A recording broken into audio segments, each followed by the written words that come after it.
सो हम लोग घर पहुंच चुके हैं और मैंने बोला था कि मैं आपको स्ट्रेटेजी बताऊंगा। आज सुबह ही मैंने जो है स्ट्रेटेजी बनाई थी और वो स्ट्रेटेजी जो है ये रहे।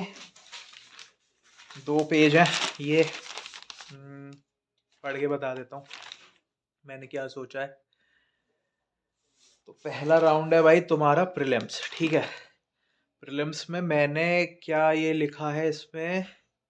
हाँ यार, मैंने सबसे पहले जो पहला पॉइंट मैं आपको बताऊं, मेरे हिसाब से इस एग्ज़ाम में हमें हर सब्जेक्ट को इक्वल वेटेज देना है फर्स्ट ऑफ ऑल।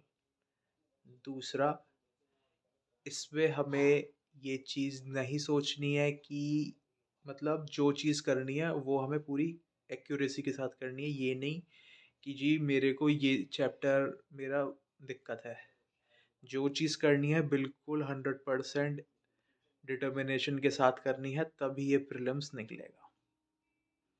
मैं मानता हूँ कि इक्वल वेटेज नहीं है भाई। ज्योग्राफी ज़्यादा आता है, कभी कभी पॉलिटी ज़्यादा आ जाता है, कभी कभी स्टैटिक नहीं तो सीए करंट अफेयर ज़्यादा आ जाता है ना। लेकिन अपन लोगों को हर सब्जेक्ट को 10-10 नंबर का मान के चलना है। एक सब्जेक्ट पर सब्जेक्ट 10 नंबर का है और उसमें हमें मैक्सिमम स्कोर करना है, ठीक है। कौन कौन से सब्जेक्ट हैं साहब? पहला है पॉलिटी। पॉलिटी आपको 10 में से 10 पूरी एक्यूरेसी के साथ ठीक करने हैं, नहीं तो आपका प्रीलिम्स क्लियर नहीं होगा। ये मैं आपसे लिख कर दे रहा हूँ। पॉलिटी आपका GS2 में भी है, पॉलिटी आपका प्रीलिम्स में भी है, पॉलिटी आपका घटना चक्र में वन लाइनर भी है। यदि आपको दिक्कत होती है तो आप घटना चक्र की पहले वन लाइनर पढ़ लो, जिससे आपको एक एक चीज़ बिल्कुल बच्चों की तरह वन लाइनर समझ में आ जाए। उसके बाद आप लक्ष्मीकांत पढ़ लो। यूट्यूब पे बहुत सारे फ्री लेक्चर्स पड़े हुए हैं, मैं पढ़ा दूंगा। मुझे पता है पॉलिटी कैसे, इसके कॉन्सेप्ट्स कैसे वो करने हैं। मैं अपने वीडियोस डालूंगा, आप उन वीडियोस को देख लेना, कोई ऐसी दिक्कत नहीं, ठीक है। पॉलिटी के हम यदि 10 क्वेश्चन मान के चलते हैं, मुझे नहीं मालूम, हो सकता है 15 आए, 20 आए, 5 आए। मैं मान के चल रहा हूँ 10 क्वेश्चन आएंगे और अपन लोगों को 10 में से 10 करने हैं, किसी भी हाल में करने हैं भाई, ठीक है। दूसरा सब्जेक्ट इसमें ज्योग्राफी है। ज्योग्राफी और एनवायरनमेंट। ज्योग्राफी और एनवायरनमेंट एक तरीके से एक ही तरीके के सब्जेक्ट हैं। एनवायरनमेंट बल्कि और इजी है, क्योंकि उसमें स्टैटिक डेफिनेशन ज़्यादा है कि इकोसिस्टम क्या होता है, इकोलॉजी क्या होता है, रामसर साइट क्या है, कहाँ है ये। उसमें कोई कॉन्सेप्ट वाली चीज़ नहीं है। आपको बड़े आराम से एनवायरनमेंट करनी है और उसके बाद आपको ज्योग्राफी करनी है। ज्योग्राफी के 10 क्वेश्चन अपन लोग मान के चल रहे हैं और एक इसमें क्वेश्चन की चलो आप छूट ले लो कि हो सकता है वर्ल्ड मैपिंग का आपसे कोई क्वेश्चन ना आए कि भाई ये वाला सी कहाँ है, कि ये वाली वो चीज़ कहाँ है। कोई बात नहीं, आपको 10 में से 9 क्वेश्चन करने हैं, कोई बात नहीं, ठीक है। तीसरा सब्जेक्ट, सॉरी चौथा, चौथा सब्जेक्ट है आपका science and tech. Science and tech concept वाला है, क्योंकि इसमें PCS में जनरल साइंस है तो वो अपन लोग अलग अलग से करके चलेंगे। लेकिन जो साइंस एंड टेक है उसके कॉन्सेप्ट्स मैं आपको समझा दूंगा कैसे करने हैं, ठीक है। उसके भी अपन लोगों को 10 क्वेश्चन है, 10 ही है ना। साइंस एंड टेक के भी 10 क्वेश्चन है और इसमें भी एक क्वेश्चन की आपको छूट है कि आप 10 में से 9 कर लो, ठीक है। अब आते हैं साहब, तुम्हारा जिसके पीछे हाई तौबा मची हुई है वो है GS1। GS1 के कुछ सब्जेक्ट्स ऐसे हैं जो प्रीलिम्स में बिल्कुल सेम टू सेम है, वो है मॉडर्न हिस्ट्री और AMAC। AMAC means ancient medieval art and culture और मॉडर्न हिस्ट्री। मॉडर्न हिस्ट्री का लोग कहते हैं कि स्पेक्ट्रम में से क्वेश्चन आने बंद हो गए हैं, कहीं से भी आए कुछ भी आए। 5 क्वेश्चन अपन लोग मान के चल रहे हैं और अपन लोगों को 5 में से 3 क्वेश्चन किसी भी हालत में करने हैं मॉडर्न हिस्ट्री के, ठीक है। अब बचा AMAC, ancient medieval art and culture. मुझे नहीं पता इसका क्या सोर्स है। कुछ लोग कहते हैं तमिलनाडु की NCERT है, कुछ लोग बोल रहे हैं आपका मैं भूल रहा हूँ, doctor Manmohan Singh, former prime minister of India की डॉटर, मैं उनका नाम भूल रहा हूँ, सॉरी, आई एम सॉरी। उनकी बुक है, उनमें से आ रहे हैं। मेरे पास है वो बुक, कलर्ड सी बुक है, बहुत अच्छी बुक है। कहाँ यार वो बुक, यहाँ नहीं रखी, ठीक है। उसमें से आ रहे हैं। कुछ लोग कह रहे हैं कि भाई अपने CBSE में से आ रहे हैं, तो जहाँ से भी आ रहे हैं 15 क्वेश्चन मान के चलो पर subject, ancient 5, medieval 5, art and culture 5, 15 question आ रहे हैं। और इसमें से भाई इतनी हाई तो मची हुई है, लोग मटेरियल इकट्ठा कर लेते हैं, सारी चीज़ें पढ़ लेते हैं, तब भी ठीक नहीं हो पाता, टाइम वेस्ट और होता है। इसलिए आप 15 में से बस 3 क्वेश्चन ठीक कर लो, हो जाएगा काम। 15 में से 3 क्वेश्चन, 12 क्वेश्चन की तब भी छूट है। 15 में से 3 क्वेश्चन EMAC के और मॉडर्न हिस्ट्री के, 5 में से 3 क्वेश्चन, 20 में से बस 6 क्वेश्चन आपको करने हैं।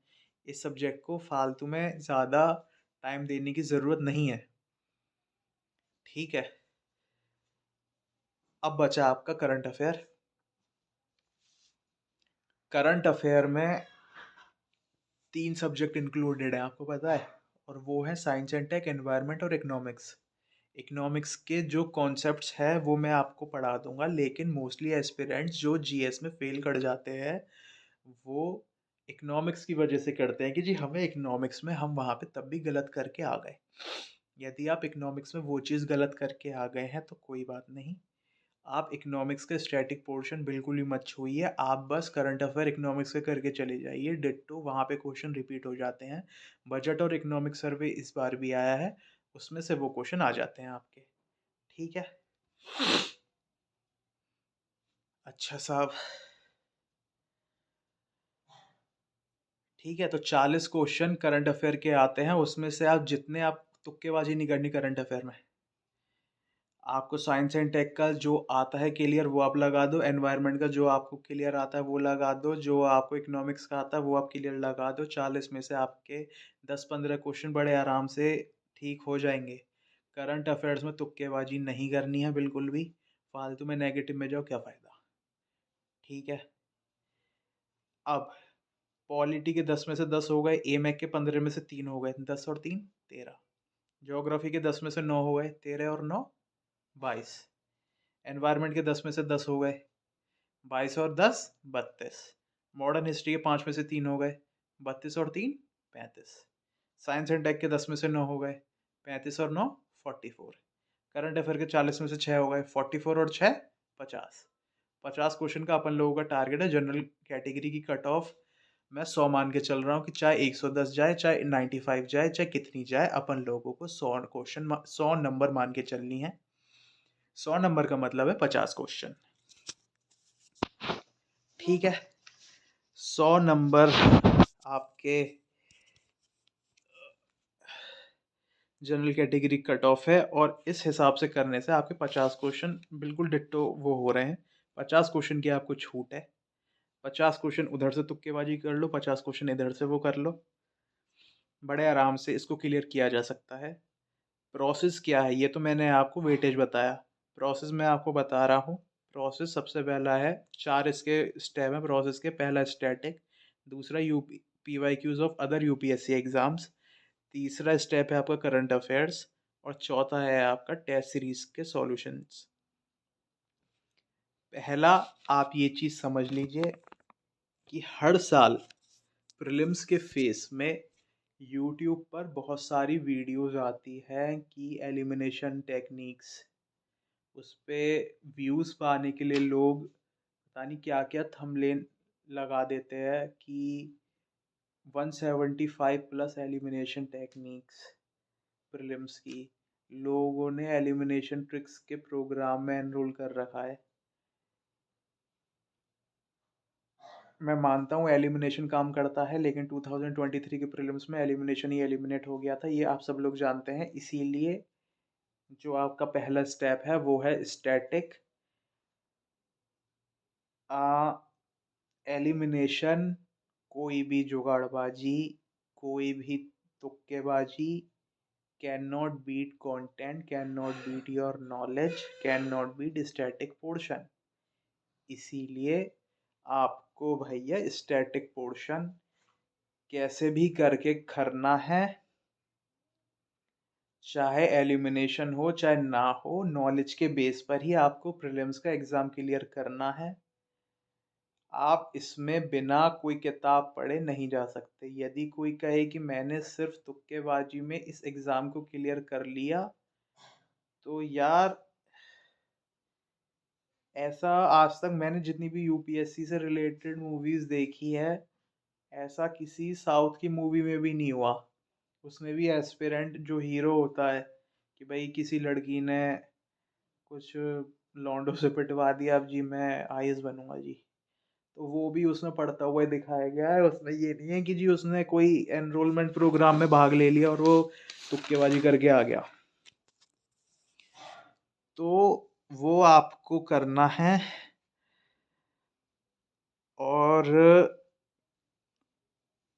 जब स्टैटिक आपका हो जाए उसके बाद आपको पीवाईक्यूज ऑफ यूपीएससी के एग्जाम, जितने भी यूपीएससी एग्जाम कंडक्ट कराता है, कौन कौन से एग्जाम कंडक्ट कराता है, सीडीएस, एनडीए, जियो साइंटिस्ट।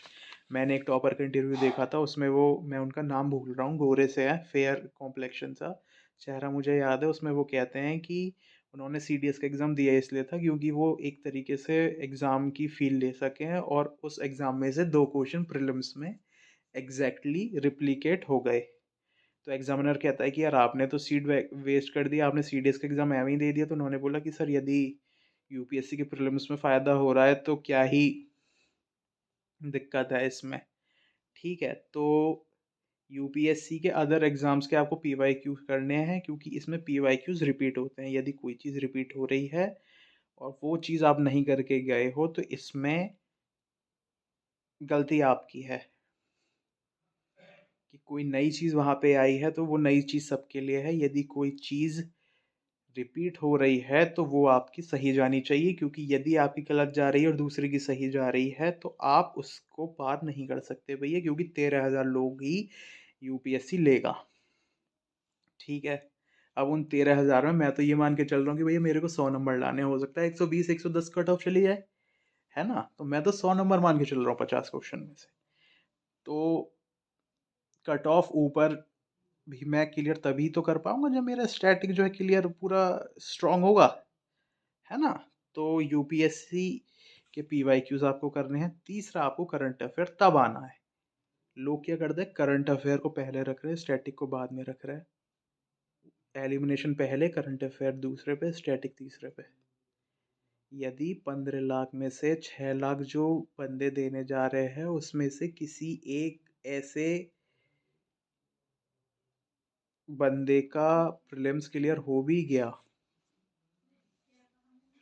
हो सकता हो भाई, मैं मना नहीं कर रहा, लेकिन आगे जाके मेंस में भी तो उसको स्टैटिक से रिलेटेड ही आंसर लिखने हैं। जीएस में ज्योग्राफी स्टैटिक ही तो है। तो स्टैटिक से भाग तो आप तब भी नहीं सकते। अब जब भाग नहीं सकते तो उसको पहले से ही कर लो। या तो ये होता कि हमें स्टैटिक से भागने का मौका मिल रहा है। स्टैटिक भाई पीसीएस में मेंस का पूरा पोर्शन स्टैटिक है, ठीक है ना। तो जो है करंट अफेयर आपके तीसरे नंबर पे आ गए हैं। करंट अफेयर आपको नॉलेज होनी ही चाहिए। मैं ये नहीं कह रहा हूँ करंट अफेयर आपको नहीं करना है। As an IAS officer, as an IRS officer आपको करंट अफेयर्स की नॉलेज होनी चाहिए, दूसरों से भी ज़्यादा। उसके लिए मैं जो है हर रोज़ यहाँ पे जो मंथली मैगजीन आती है किसी भी एक कोचिंग सेंटर की, वो मैं चूज़ करके मैं रोज़ पढ़ा करूँगा, जिससे मेरे को भी हैबिट हो। 8th 9th क्लास तक मेरे को अच्छी खासी न्यूज़पेपर रोज़ पढ़ने की हैबिट थी। उसके बाद वो मैं फिर पीडीएफ फॉर्मेट पे आ गया था, उसके बाद वो छूट ही गई थी। तो अब मैं जो है वो दोबारा से काम करूँगा कि मंथली मैगज़ीन मैं डालूँगा। न्यूज़पेपर मैं अभी नहीं डालूँगा, क्योंकि न्यूज़पेपर में बहुत सारी ऐसी चीज़ें होती हैं जो एग्ज़ाम के रिलेवेंट नहीं हैं। तो उसको फिर क्यों पढ़ना जो एग्ज़ाम में नहीं आएगा। एक्सपर्ट हम लोग लबासना जाके बन लेंगे, जब बाद में जाके सर्विस में जाएंगे तब कर लेंगे। ऐसी कोई जो है ट्रेन नहीं छूटी जा रही है। तो मैं मंथली मैगज़ीन कोई एक चूज़ करूँगा, मैं देखूँगा कौन सी जो है रिलेवेंट है, उसको मैं हर रोज़ अपने चैनल पर डाला करूँगा। उससे क्या होगा कि मेरे को भी वो चीज़ समझ में आएगी, आपको भी वो चीज़ समझ में आएगी। मुझे आनी बहुत ज़्यादा इम्पोर्टेंट है ना भैया।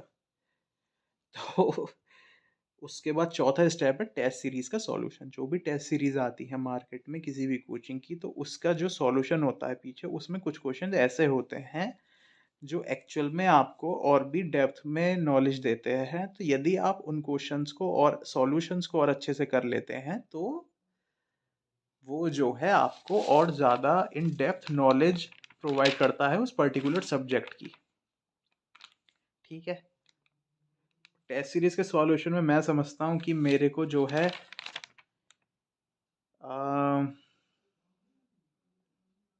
पॉलिटी तो लक्ष्मीकांत से ही है। ज्योग्राफी और इकोनॉमिक्स का स्टैटिक पोर्शन में टेस्ट सीरीज का सॉल्यूशंस भी करके जाऊंगा। बहुत सी चीज़ें होती हैं जो हमें पता चलती हैं बाद में। ठीक है, ये हो गया प्रोसेस। अब आते हैं चीट कोड पे। चीट कोड में ये क्या है कि इतने सारे सब्जेक्टों में हमें सबसे पहले क्या करना है, हमें 3-3 के रेशियो में डिवाइड करना है इन सब्जेक्ट्स को। पहला स्टेप है polity plus geography plus environment. इन 3 सब्जेक्ट से ही आपका प्रीलिम्स क्लियर होगा 60%। पॉलिटी के 10 क्वेश्चन, ज्योग्राफी के 10 क्वेश्चन, एनवायरनमेंट के 10 क्वेश्चन, टोटल 30 क्वेश्चन आप मान के चलिए। ज़्यादा आ जाते हैं और भी अच्छी बात है। 50 क्वेश्चन में से 30 क्वेश्चन आपको इन 3 सब्जेक्ट से मिलते हैं। ज़्यादा आ जाए बहुत अच्छी बात है, लेकिन ये 30 क्वेश्चन आपके गलत नहीं होने चाहिए। एक्यूरेसी का मामला है भाई, क्योंकि 20 क्वेश्चन में बचे हैं और वो 20 क्वेश्चन में जुगाड़बाजी हमें करनी है कैसे भी करके। ठीक है, दूसरा इसमें जो आ गया वो आ जाता है फिर से वही GS1 मॉडर्न हिस्ट्री प्लस ए मैक को लेके बहुत झंझट है। मॉडर्न हिस्ट्री के क्वेश्चन आ ही नहीं रहे हैं। मटेरियल इकट्ठा मत करना, मैं पढ़ा दूंगा, कोई दिक्कत नहीं है। ठीक है, उसमें मैं ये नहीं कह रहा हूँ कि मेरे पढ़ाने में से आएगा भाई, आ जाता है बहुत अच्छी बात है। लेकिन उसमें मैं ये है कि I will teach everything included in दो सब्जेक्ट्स। यदि उसमें से बेसिक आ जाता है तो बहुत अच्छी बात है, क्योंकि मैंने बोला था ना आपको ए मैक में 15 में से बस 3 क्वेश्चन करने हैं। 15 क्वेश्चन, 5 सब्जेक्ट, 5 क्वेश्चन पर सब्जेक्ट आते हैं। एंशंट के 5, मीडिवल के 5, एंशंट आर्ट एंड कल्चर के 5। 15 में से 3 क्वेश्चन करने हैं। मॉडर्न हिस्ट्री में 5 में से 3 क्वेश्चन करने हैं, तो 20 में से 6 क्वेश्चन आपको करने हैं। ठीक है, तीसरा आपका आता है करंट अफेयर का पोर्शन। मैंने आपको बोला था करंट अफेयर में हमारे science and tech, environment, economics और मिसलेनियस इंक्लूडेड हैं। तो ये आपको बड़े आराम से आप कर सकते हो। कोई भी एक मैगजीन उठा लो, उसके वो क्वेश्चन आते हैं, वो मैं आपको करा दूंगा। कोई ऐसी बड़ी दिक्कत वाली बात नहीं है जीएस की। जीएस ये बड़े आराम से हो जाएगा। ठीक है, ये मैंने यूपीएससी सीएसई की स्ट्रेटेजी आपको बताई है। उससे भी एक महीने पहले 26 अप्रैल को हरियाणा पीसीएस का है, क्योंकि मैं इस साल हरियाणा पीसीएस का एग्ज़ाम देने जा रहा हूँ। यूपी पीसीएस का मैंने क्विट कर दिया है, क्योंकि वो भैया रे, उनका टाइमलाइन मेरे को नहीं मालूम। वो इन्होंने इस साल दिसंबर में रखा है फालतू का। तो 26 अप्रैल को हरियाणा पीसीएस का है, और हर स्टेट पीसीएस का प्रीलिम्स क्लियर करने के लिए आपको सिर्फ 9 दिन की ज़रूरत है। 9 दिन, एक दिन में 6 घंटे। यदि 2 घंटे ज़्यादा लग जाते हैं तो देखी जाएगी। दोपहर, सुबह को 9 से 12, दोपहर को 2 से 5, 6 घंटे। ठीक है, 6 घंटे 9 दिन में आपका स्टेट पीसीएस का जो सोर्स है घटना चक्र, घटना चक्र को पढ़ के आपके स्टैटिक पोर्शन सारे basics state PCS, Haryana PCS के क्लियर हो जाएंगे। मैं भी पढ़ूंगा, मेरे संग आप भी पढ़ लेना, तो हो सकता है आपको हेल्प हो जाए, मेरे को डेफिनेटली हेल्प होगी उस चीज़ से। ठीक है, उसके बाद आपका आता है यूपीएससी सीएससी का। इसका मैंने एक महीने का मान के चला है कि भाई फरवरी में अपन लोगों को ख़त्म करना है। जल्दी हो जाए तो और भी अच्छी बात है। 22 फरवरी को ऑल इंडिया मॉक टेस्ट है, वो मेरे को हर हाल में देना है। उससे पहले यदि हो जाता है तो बहुत अच्छी बात है। स्टैटिक पोर्शन तो मेरे को हर हाल में ख़त्म करना ही है 22 फरवरी से पहले। अब ये मैंने जीएस की आपको स्ट्रैटेजी बता दी है। अब आती है सी सेट। सी सेट में 3 सब्जेक्ट हैं, एप्टीट्यूड, रीजनिंग कॉम्प्रीहेंशन। 80 सवाल आते हैं, 27 करने हैं। ठीक है, इसकी मैं स्ट्रेटेजी अलग से बताऊंगा, क्योंकि भैया सी सेट एक अपने आप में एक अब बहुत बड़ी रिडल बन गया यूपीएससी का। इसमें लोगों से, इसका मैं बताऊंगा अलग से स्ट्रेटेजी, मैं आपको बताऊंगा, पढ़ा भी दूंगा, कोई ऐसी दिक्कत वाली बात नहीं है। ठीक है, तो अभी फ़िलहाल के लिए ये मैंने प्रीलिम्स की एक आज स्ट्रेटेजी सुबह सुबह बनाई थी एक पेज पर, तो वो मैंने आपके संग शेयर की है। ठीक है, मेंस चलो मैं बाद में बताऊंगा, अभी पहले प्रीलिम्स का ख़त्म करते हैं। शॉर्ट टर्म स्ट्रेटेजी करते हैं, लॉन्ग टर्म में जो है आगे का नहीं, शॉर्ट टर्म पहले करते हैं। पहले फरवरी को निपटाते हैं, मार्च की देखेंगे पहले। ठीक है, 22 फरवरी तक ख़त्म करना है, तो मैं भी पढ़ूंगा। कोई डाउट हो तो आप मेरे को पूछ लेना मेरे मेल पर। ठीक है, चलो फिर ठीक है।